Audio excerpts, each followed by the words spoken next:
In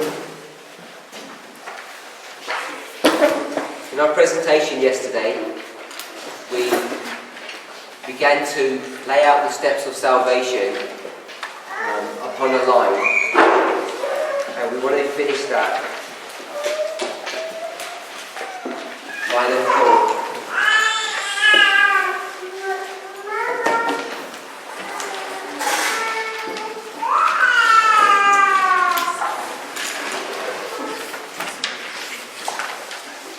Time to the end, 1989.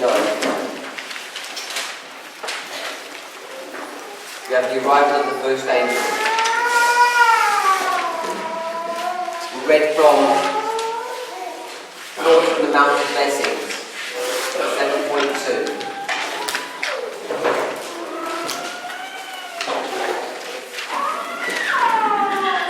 We looked at John 16, verse 8. And we said that this was Ezekiel 37, first prophecy.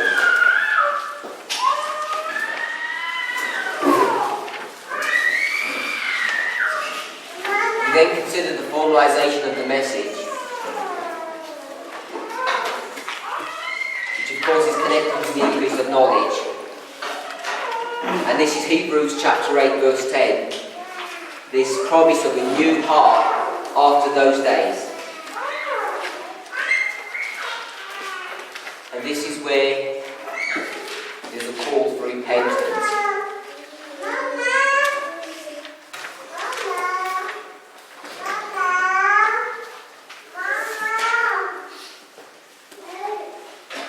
There's a call to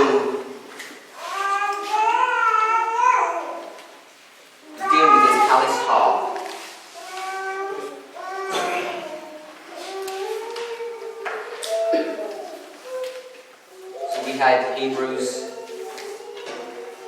8:10, Jeremiah 31 to 33.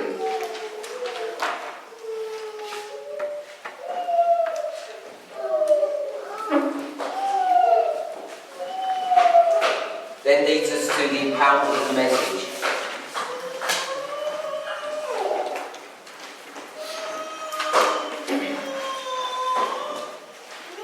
Here we mark this renewed heart under a new covenant relationship. We've addressed 1 Corinthians chapter 7. We've addressed Galatians chapter 4. We've looked at Romans chapter 6, Romans chapter 7, Romans chapter 3, Romans chapter 10, all dealing with this process of conversion, all dealing with the requirement to enter into a new covenant relationship. We see here that a person is justified.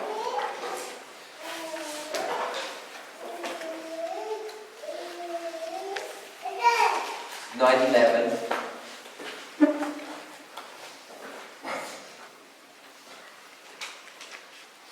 So a person is just. We discussed the concept of the mirror, the looking glass. We see how it gets turned into a pot.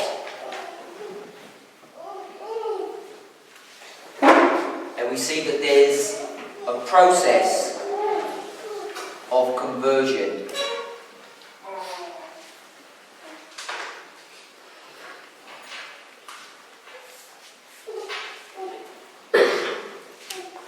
We looked at this process of conversion, the change from a mirror to a laver. Where did we go to look at that in the New Testament?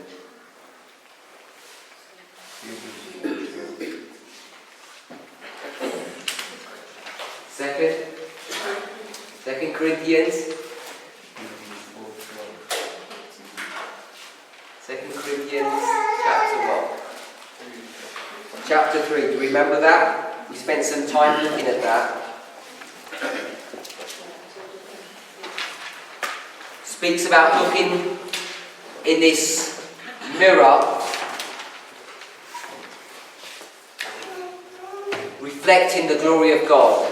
We discussed that at some length, and I think it's important for us to understand, because in that story it brought the concept of what? That was causing problems to this heart. What was the problem? Do you remember? Verse 13. And not as Moses, which put a veil. Remember the veil?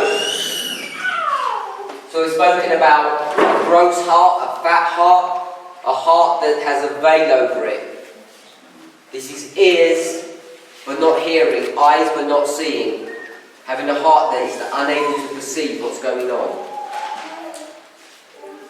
Then we went to, okay, so we had that this was Ezekiel 37, the second prophesying. Yesterday we spoke about this double-edged sword. And this was where? Hebrews 4:12. Over and over again, I want us to see that what we would consider morality, many familiar passages from both the Old and the New Testament, are nothing more than a reiteration of what we teach in our message. To put these things on a line is addressing the experience that we have at these particular waymarks.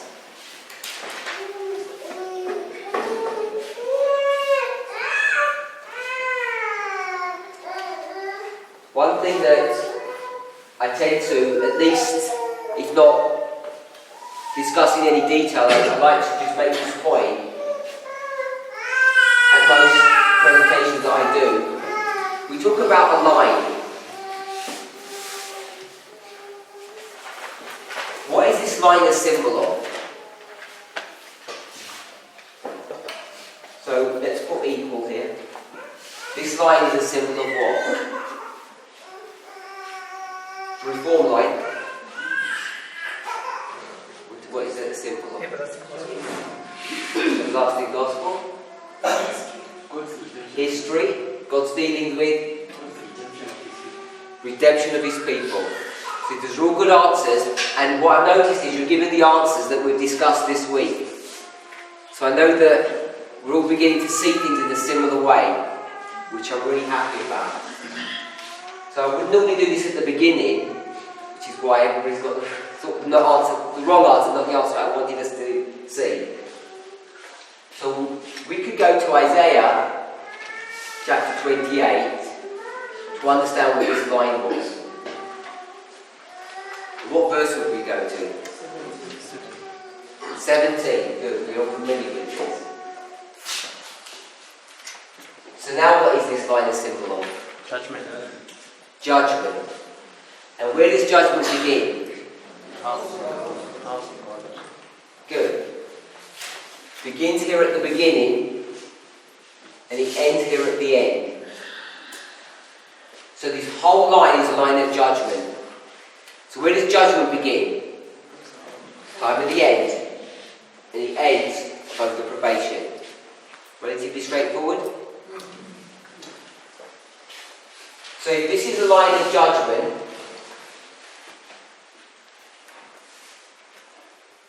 what is this line? Threat? Plummet. It's a symbol of what? Righteousness. Let's turn to Isaiah 28 verse 17, because maybe some of us are not familiar with this.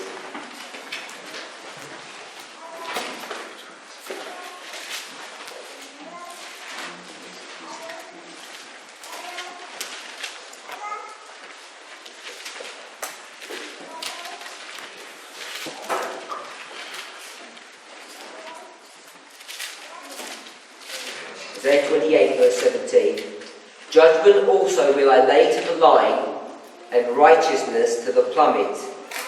And the hail shall sweep away the refuge of lies, and the waters shall overflow the hiding place. So in the context of Isaiah 28, what is this hail and the overflowing waters? In the context of Isaiah 28. So we should also always go to the literal, shouldn't we? Before we make any kind of application. What's it referring to? Sorry? Someone say something, I didn't want to hear the answer. Okay, so I'll ask the same question. Let's go to verse 2. Behold, the Lord hath a mighty and strong one, which as a tempest of hail and a destroying storm, as a flood of mighty waters overflowing, shall cast down to the earth with the hand. Who is that? Assyrians. The Assyrians, yes? Do we all understand that it's the Assyrians? We won't make much more application on that, but when we think about the application of these verses, these chapters, we should always think about where they're placed in history. So we know that Isaiah 28 is in the same history, the same time period as Isaiah 7.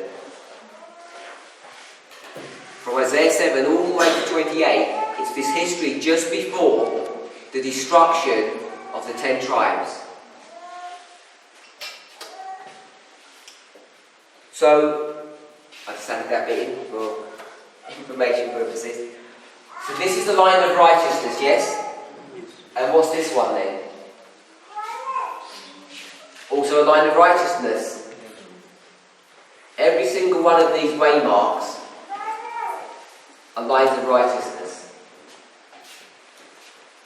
So when we begin to understand what a reform line is dealing with, it's dealing with judgment, and at each waymark there should be what? An experience of righteousness. What would produce that righteous experience? It's the test or the events that are occurring in that history. Yes? So we want to understand that when we talk about reform lines, when we talk about the prophetic gospel, what's the difference between the prophetic gospel and the moral gospel? The events. Just the events. Because God requires 100% obedience without question for Christians. Who's allowed to ask questions? The Gentiles, sinners. Are Adventist Gentile sinners? Yes, they are. Because they've all done sin. There's no difference between them. Paul emphasizes this point because he wants to show a distinction between what God is now doing compared to the existing state of affairs in the church. Something new is happening, and he wants this demarcation to be clearly understood. So he's going to classify the church as being considered as Gentiles in the sight of God. And they're allowed to ask questions. That's why we can patiently bear with them. We can reason together with them because their sins are like scarlet. But when it comes to us, sorry, I'm not taking questions. So when it comes to us, we're not allowed to ask questions. We have to do and die. No questions in an army. 100% obedience. So these events, they produce a righteous experience in an individual from the very beginning.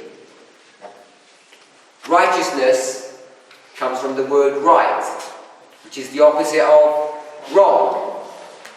And when God looks at you and you're wrong, you must have done something wrong. If you're doing something wrong, you're not doing His will, which means you're doing sin. So when is the sin problem dealt with? In a reform line. Right at the beginning. Because righteousness is being exhibited at the very beginning, all the way to the end. So I want us to think about When we talk about what a reform line is supposed to do, and where we're supposed to put sin out of our lives, reform line is not really dealing with sin. Because the sin problem gets dealt with back here. In the conversion process, are you working through sin? One day you're sinning, one day you're not. Go from 10 to 9 to 8, reduction of sin. Is that what the process of conversion is? No. It certainly cannot be. Even if your experience teaches you that it might look like that, a reform line teaches you otherwise. This is why God has instructed us to place the experience of a movement, of His people, of Eve, on a reform line so we can get this really clear in our minds. Once you can behold the truth, it should do what? Change you. By beholding, you become changed. It's by beholding reform lines and understanding what they're teaching that you can begin to become changed.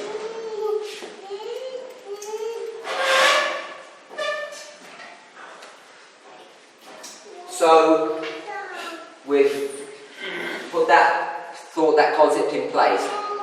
That this reform line is a process of how sin is dealt with at a corporate level, but also it should teach us how we're supposed to respond to God on an individual level. We've discussed that sin is a choice, not an issue of nature. We've got that in place. We've got conversion is a process. By 9/11, we're justified. When you're justified, you become the believer and you live a life set apart for holy use, which we call what? Sanctification. So now we're going to live a sanctified life until you die. We can mark death at midnight. We're considering the line of the priests. We could go to Daniel chapter 10. In Daniel chapter 10, when Daniel has a confrontation with Christ, forced to the ground with no bread, symbol of death. When Jacob meets his assailant, the angel, when does he meet him? At midnight, the brook Jabbok, and he has to face death. He comes face to face with death. Right here. So we can mark death here. So there's this sanctified life until you come to the point of death. And then what do we experience? So Doreen read this to us at the very beginning of her presentations. The finishing touches of immortality, which we call glorification.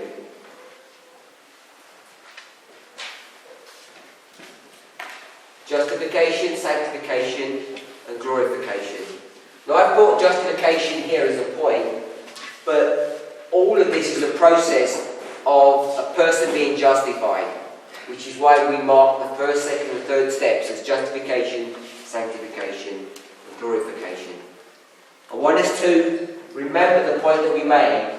The glorification is not just dealing with our houses, with our bodies. Often we think about it in terms of that. Second Advent, mortality will put on immortality. But there's two things to address. There's the internal or spiritual and there's the external or physical. And the finishing touches of immortality begin to take their effect in the binding of. We understand that this is the binding of.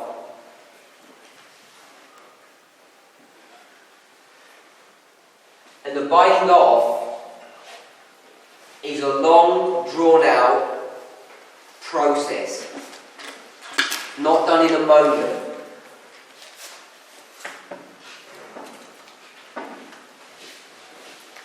Correctly so, we've developed a theology in our movement that deals with the binding of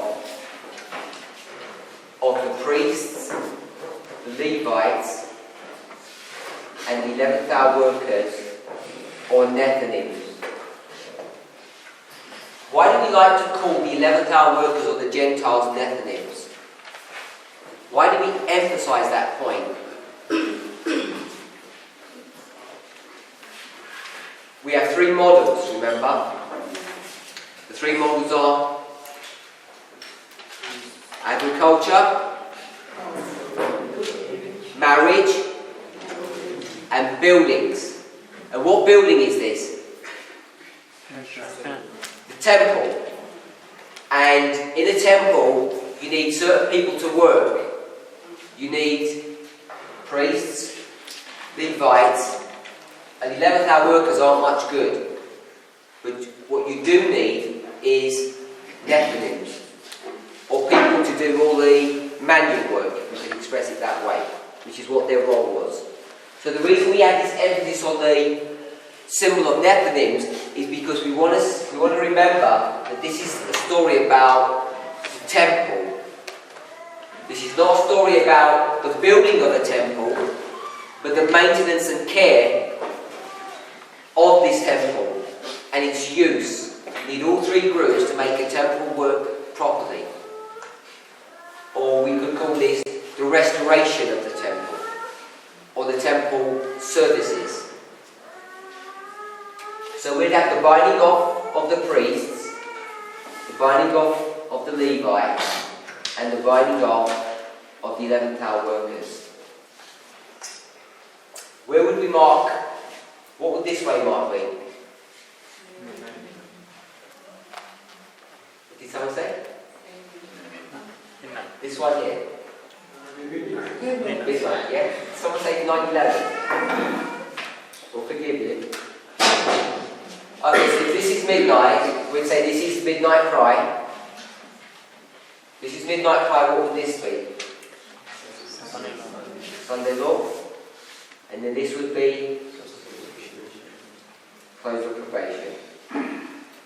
What I want us to see is that once the binding off starts, there's no break. It continues on. We mark this as the third step, don't we? So once the third step begins, it flows through as a continuum. So when does the binding off end?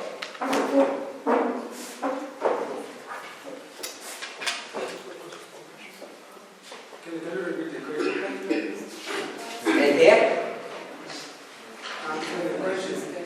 Sorry? Where Michael stands. That's where Michael stands here. This is Daniel 12:1.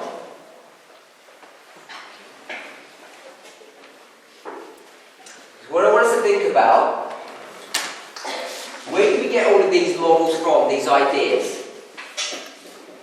I want us to think about that. If we had time, but we're not going to have time, we could go to the great controversy, particularly the last chapters. Let me just see if I can give you the exact chapter again, so that you can look at it later on in your own time. So we're going to go to chapter 38 and chapter 39, the great controversy. If you went there, we learned quite a few things. One of the things we learn about is from the close of probation to the second advent, what happens? Verse 39 is the time of trouble, or the 7 plagues. Yeah, this is the history of the 7 plagues. But it's also identified in Scripture as Jacob's time of trouble. Bringing us back to the story of Jacob.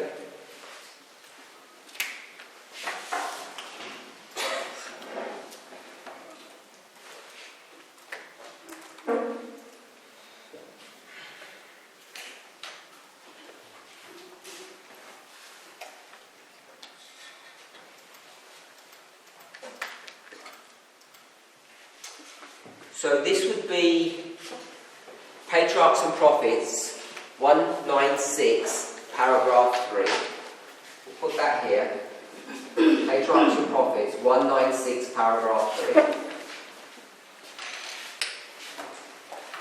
3. It was a lonely mountainous region, the haunt of wild beasts and the lurking place of robbers and murderers. Solitary and unprotected, Jacob bowed in deep distress upon the earth. It was midnight. All that made life dear to him were at a distance, exposed to danger and death. So we can mark death here. And what time of day is it? So here's midnight. And we also said that this was midnight. So you can see that there's death marked here, which is the same death that we've been speaking about here. And it says that all that made life dear to him were at a distance. What makes life dear to a man? His wife, his children, his car, his bank account, his wealth, all those earthly things that are dear to him. They're all at a distance. So can he lean upon anybody? No.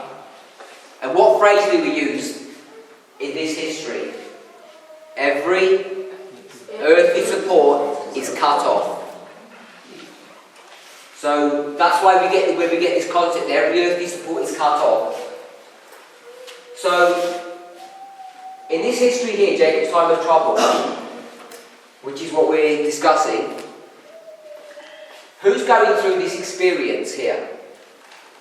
What group of people are identified as going through this experience? 144,000.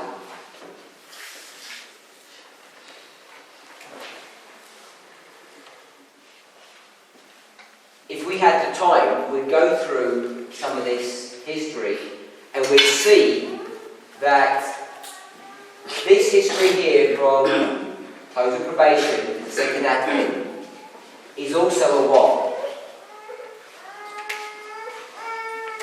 A binding off for who? 144,000. So we've got 4 binding offs. What happens after the second advent? So we've got another binding off here during the millennium. So we'll put the second advent to the third advent. I'll put the 1,000 years here. So we know that this is also a binding off.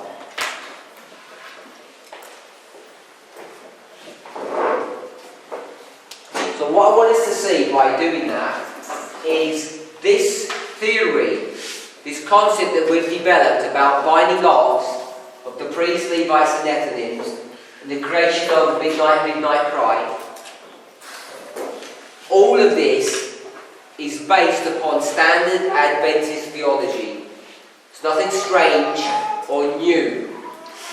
It's just a refinement and a development of truth essential to our time. Because this idea and concept of the binding off here for the 144,000, even though we don't use the word binding off as Adventist, but the word binding off, dictionary definition means what? Conclusion. The final word, the finishing touches. So this concept or idea of the binding off is not new. It's something that we should all understand, and not only that, We also understand that there's a binding off here during the millennium.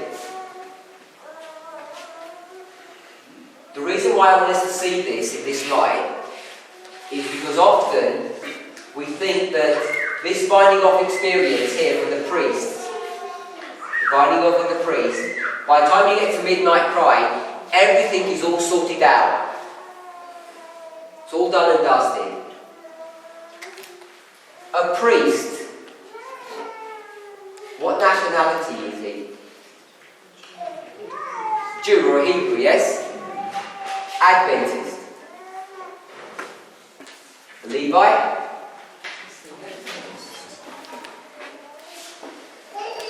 And 11th hour workers? Gentiles. I'm almost going to call them dogs, but I think people would misunderstand.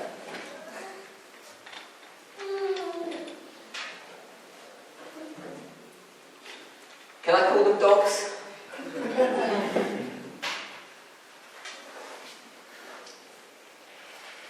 Who's in charge? SDAs or Gentiles? The master who eats at the table or the dogs that get the crumbs? The master. Who's the master?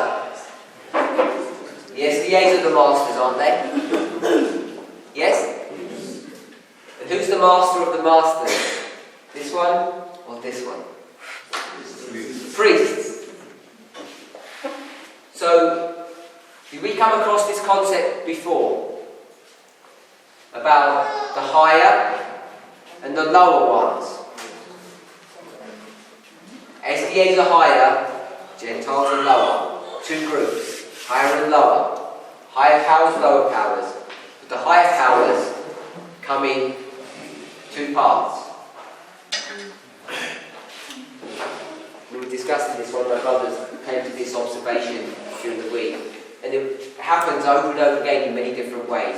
So I want us to see that this idea of higher and lower powers, the threefold nature of a human being, is wrapped up in our reform message, in our reform line. These concepts and ideas are repeated over and over again. Because God's dealing with men are ever the same, these are wheels within wheels, and just at a basic level, God wants us to be sure that we have enough faith that what we're teaching is correct. They're not wild and crazy ideas. The nature of man is not fourfold, or twofold, or fivefold. It's threefold. Over and over again we see this. How many messages are there? 3 messages. But the first and second can be considered singular message. And then you have the third, which in and of itself is a repeat of the first and second. So that you can understand this idea of 3 and 2 over and over again. So if these are SDAs, and these are SDAs, and these are Gentiles, who are these? Who are the 144,000? Are you sure on that?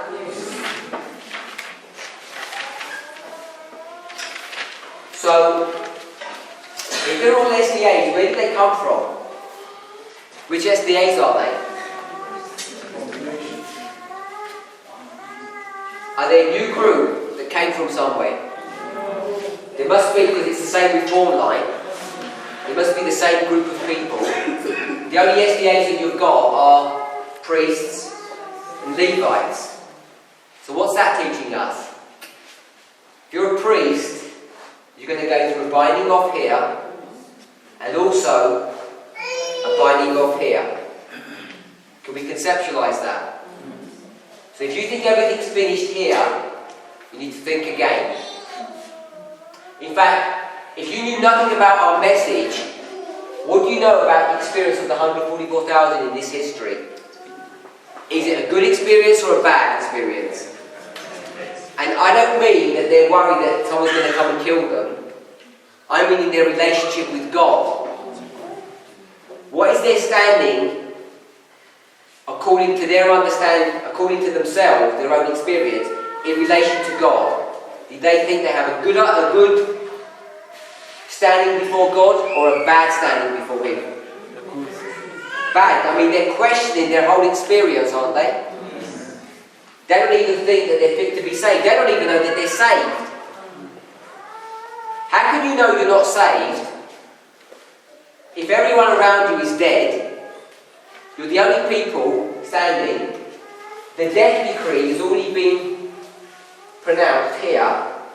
So you have a prophetic waymark, an event that identifies you here. You know you've given the third angel's message. You successfully navigated through the Sunday law history. You haven't been killed, you're alive.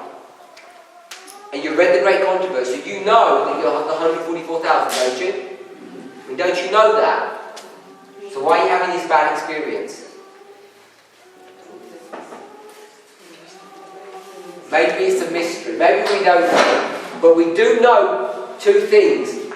That if you get to this stage, you've passed, you're secure. But we also know that you're not going to have a good experience.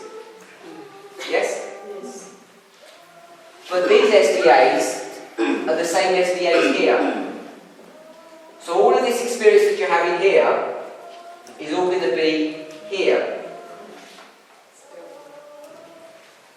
So what I want us to see is that the priests go through this binding off, they'll go through this binding off, they'll go through this binding off, this one, and this one.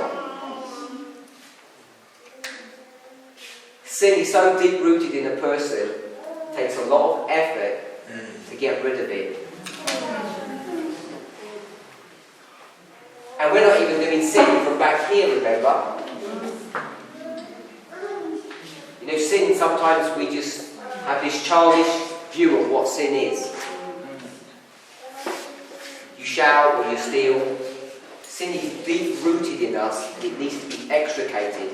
It takes an awful lot of effort on the part of God to do that, which is what all these binding offs, all these experiences are.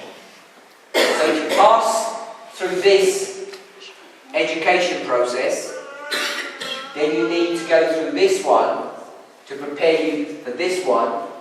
You go through this one to prepare you for this one. And then finally, you go through this one to prepare you for what? Living on this earth, free from all the cares and worries of what we've had in the past.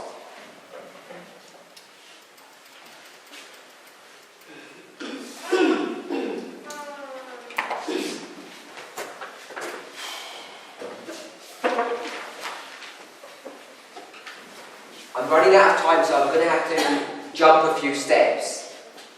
Hopefully, this will make sense.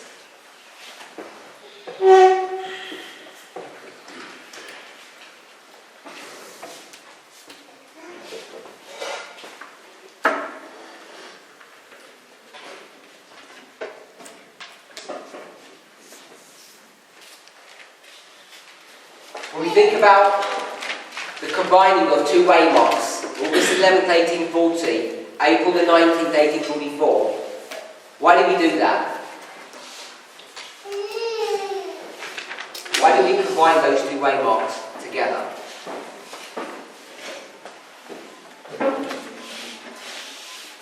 Remember right history. August 11th, 1840 is what waymark? Empowerment of the first angel. April the 19th, 1844 is what waymark? The arrival of the second angel. So you have the first and the second. Why did we combine them together? Because of the angel of Revelation 18 and Ellen White's comment that when the buildings of New York collapse, when they're brought down by the overturning of God's power, not man's, by the overturning of God's power, then Revelation 18, verses 1 to 3 will be fulfilled. And then we have this work of combining the two. So, if we had the first, second, and third step, and this was 1989, 9/11, midnight and midnight cry.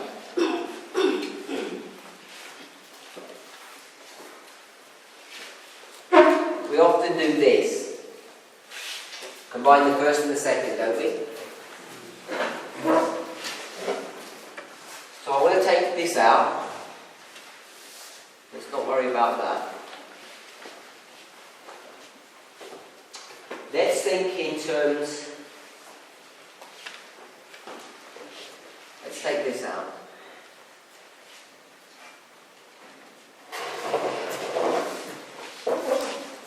This is Sunday law. This is the close of probation, and this is the second advent.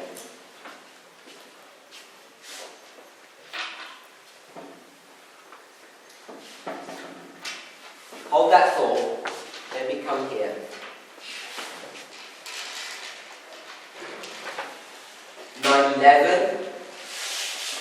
Midnight, and the midnight cry. The first and second and the third. Yes? In this line, this is the line of the priests. Where would we put the outpouring of the Holy Spirit? Now, I know often we talk about the latter rain, but I'm talking about the full outpouring, not the sprinkling. We're familiar with John chapter 20, when Christ breathed upon his disciples. He breathes upon them, which we call the sprinkling. The Pentecost we mark the outpouring of the Spirit. When does this outpouring happen here? Where would we mark? If I can use, if I never use this phraseology, that the sprinkling would be the former rain, and the outpouring would be the latter. Where would we mark the latter rain here? Sorry? Here? So my sister says here. Someone else? Midnight. Someone says here. So we'll meet both people halfway, and we'll say between here. Is that reasonable? So we'll put latter rain here. Is that what we would normally do? Yeah? You said this, you can worry. And this is what? The binding of. Yeah? Let's jump over to here. Where's the latter rain in this line?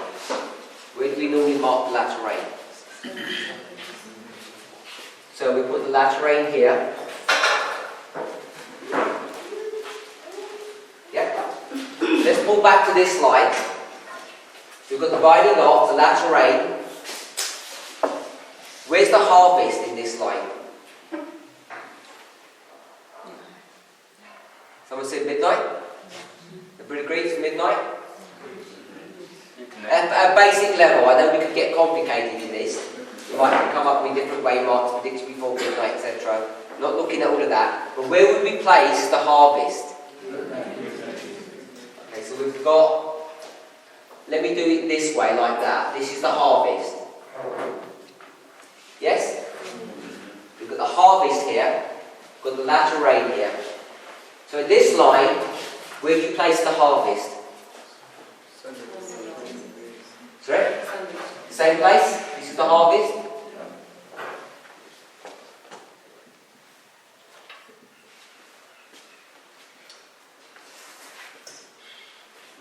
So, this latter rain, who's it? Oh no, we'll do this one first.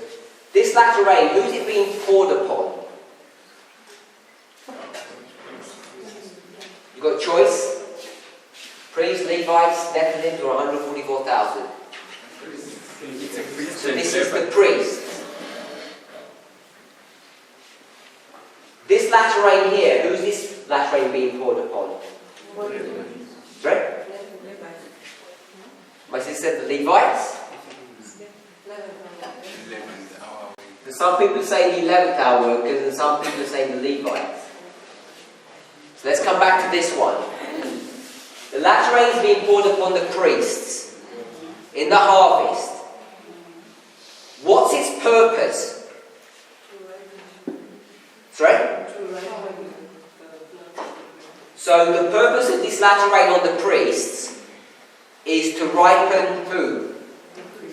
Is to ripen the priests before, not before obviously, because it's after. Yeah? It's already been harvested. So the latter rain on the priests is, maybe we're not sure now. Let's come back to this one. Oh, so the latter rain of the priest here in this harvest. And so now we're saying this is the latter rain of the 11th hour workers. And what's this latter rain falling upon them for? What's its purpose?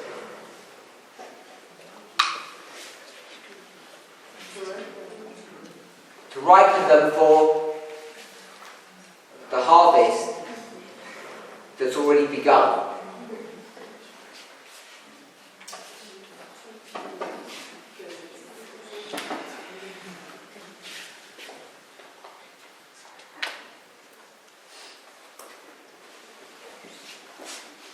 If you go back to Pentecost, everybody familiar with the story of Pentecost? There's been 10 days in the upper room, that the fire comes down, and now what are you able to do? What are you able to do? Speak in tongues. You now have power, natural power or supernatural power? Natural power or supernatural power? It's supernatural. If you're from Galilee, you can't speak all of these different languages. Okay, so then you've got supernatural power. Who's got the supernatural power? We've got two groups here. We've got Peter, and we've got all of these people over here. Who's got supernatural power? Peter. And the supernatural power we call the latter rain. Yeah? Might call it full rain, but we'll call it latter rain. So he's got the latter rain. If these people got the latter rain, they don't have a latter rain. He's got the latter rain. Supernatural. What's the purpose of the latter rain for him? To help him communicate to them. You okay with that concept? Standard Adventist teaching. So let's come back to here now. So let's get this concept and bring it here. We've got the latter rain. We all agree this is the latter rain. And we'll go with the 11th hour workers. So the 11th hour workers are here. They've got the latter rain. And the purpose of that latter rain is to do what? Who are they helping? No, they're the 11th hour workers. They're the 11th hour workers. Think of the 11th hour workers as one man. You've got to think of them as an individual. It's a corporate body. So you've got this corporate body of 11th hour workers. All of them have got the latter rain now. And its purpose is to communicate something to another group. So if this is the 11th hour workers, who are they going to? Sorry, they are the world. They are the world. They can't go to themselves. What is Peter doing in Acts? Is he not harvesting or collecting a group of people? Yeah, he's doing something. So let's bring this back. The 11th hour workers got the Holy Spirit outpoured upon them miraculously. And who are they? Who's their target audience?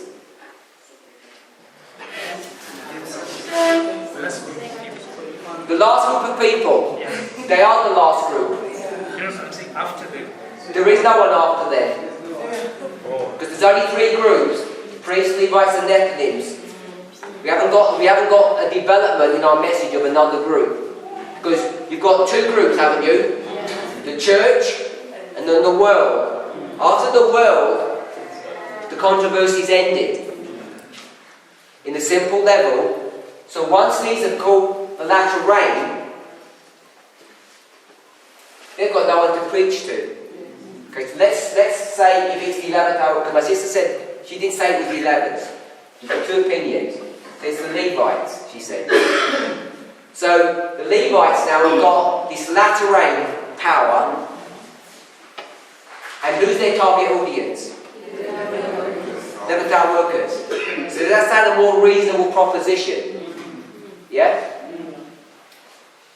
But the Levites aren't on their own, are they? They're with the priests. The priests haven't died.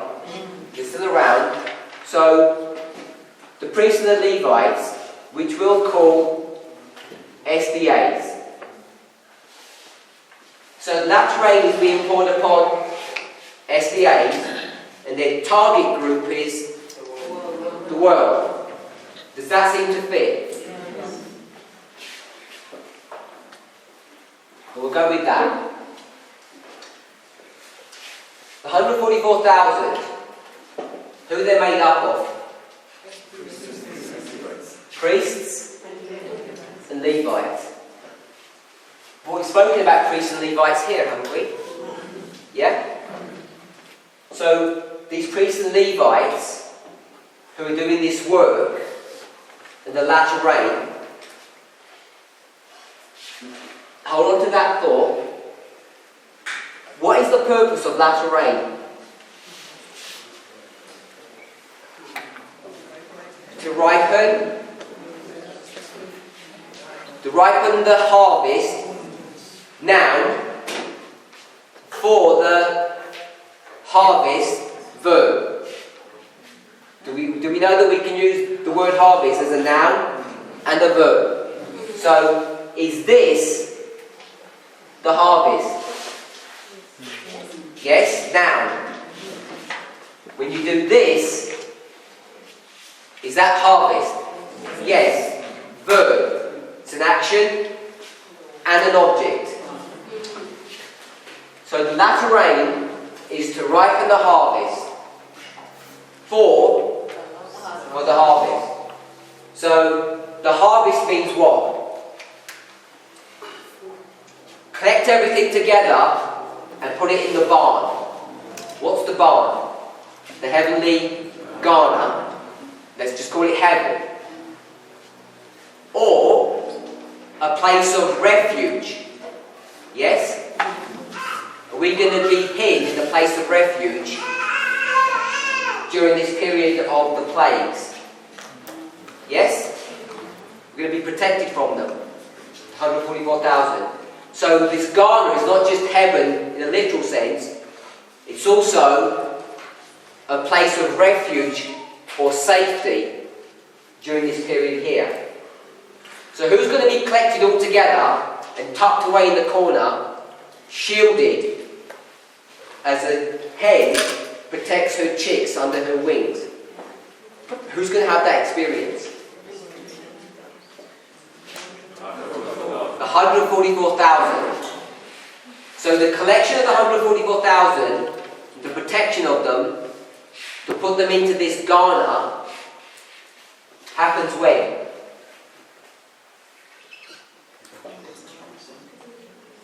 Here? In Jacob's time of trouble. So this is the harvest of whom? The 144,000, which are made up of priests and Levites. But hold on, this is the binding off.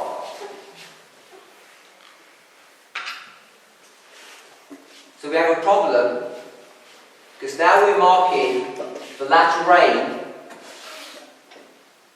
before the binding off. Yeah? And you've already developed a model here that the latter rain is the same time as the binding off. What binding off is this, by the way? Binding off of the priests, which we already said is the harvest of whom? Who's being harvested here? Priests. So if you're harvesting them, while it's raining. Is that going to work? It's not going to work. So, what's gone wrong here? The easiest place to go to would be this one. Because if you go to chapter 38, chapter 39, Ellen White will lay this out very clearly for you. That this is the sequence. Every Adventist knows the latter rain is from the Sunday law to the close of probation. Yeah? Everyone knows that. And everyone knows that during the 7 last plagues, the 144,000 will be shielded and protected from that storm of violence that the Lord is going to allow to be unleashed upon the ungodly. We all know that. Yep. This is the day of the Lord's judgment, beginning from this point all the way through. So in that judgment period, the 144,000 are shielded and protected, which means they have to be cut out of the world, totally separated from them, put in a particular place, which has all the characteristics of harvest. And we know that the latter rain is before that period, so we know that this sequencing is correct. Sometimes we get confused about the latter rain and its purpose. What is the purpose of latter rain? To ripen. Who's the harvest? In this story, the 144,000. How many groups do we have? 1, 2, 3, 4 if we like, but we only have 3 really. Because this group is nothing more than these 2 people. So this story here of the 144,000 should be teaching us about the history or the experience of the priests and the Levites and the 11th hour workers, because God's dealing with men is ever the same. Yes? Okay. So, this latter rain is for whom? The 144,000. Preceding the harvest. What would this way mark be? Mean and crime. So, I suggest it either be 9/11 or the time of the end. This is the latter rain. What precedes the latter rain? Former rain.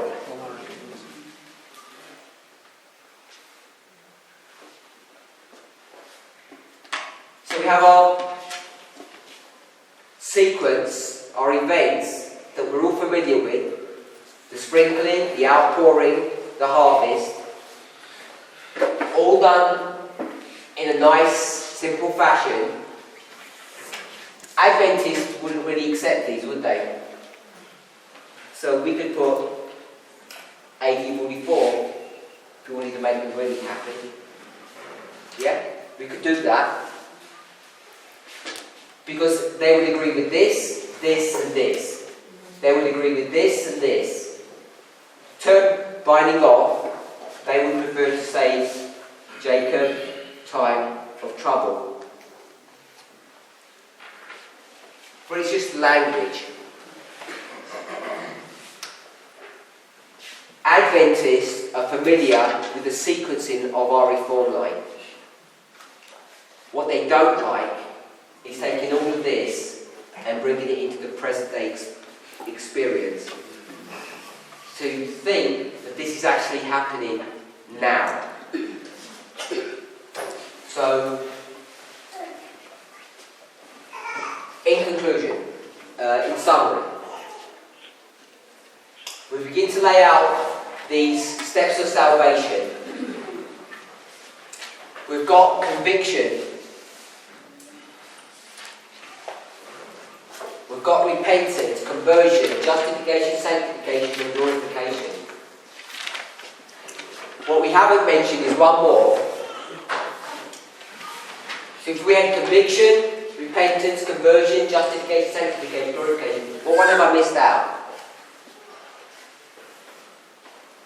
no step to Christ. Confession.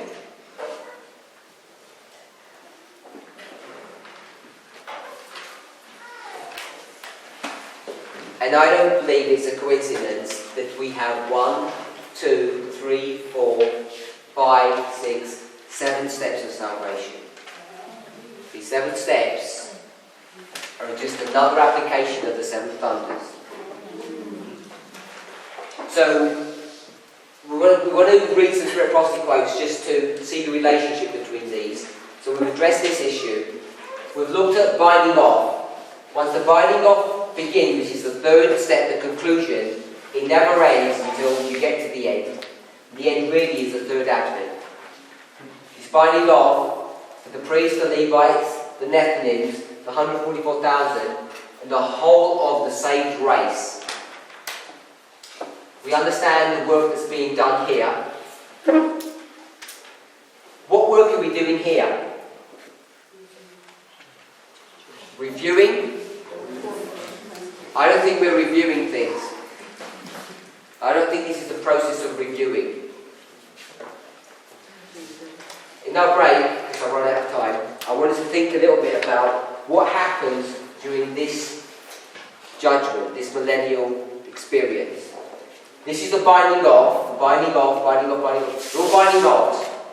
So, if this was midnight, and this was midnight, and we said that you're going to be face to face with death as Daniel was, Daniel chapter 10, and Jacob was here, we begin to understand that the characteristics of this binding off are the same as this one, and this one, and this one, and this one.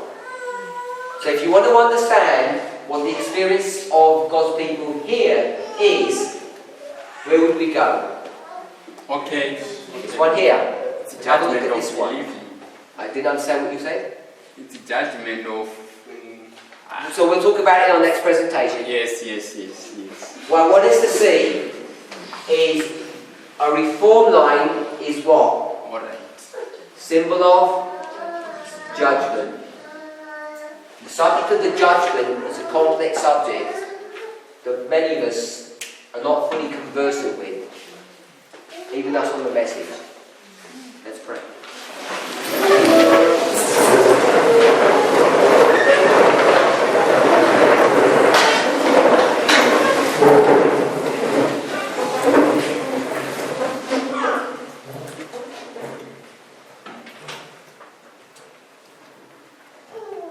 Heavenly Father, we thank you for your goodness, your mercy, your tender watch care over your people.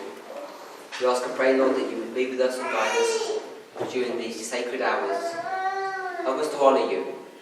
Help us to glorify your name as we try and address the beautiful truths that you have given to your people. As we understand in a clearer way what our reform line is showing us, what it's teaching us, the events that are occurring, and the experience that we're required to have during this history. It's my prayer and hope, and also that of everybody bowed before you, that not only would we have an intellectual understanding of these things, but each of us would have an experience, the experience of righteousness, Lord, not of falling away. This is our prayer in Jesus' name. Amen.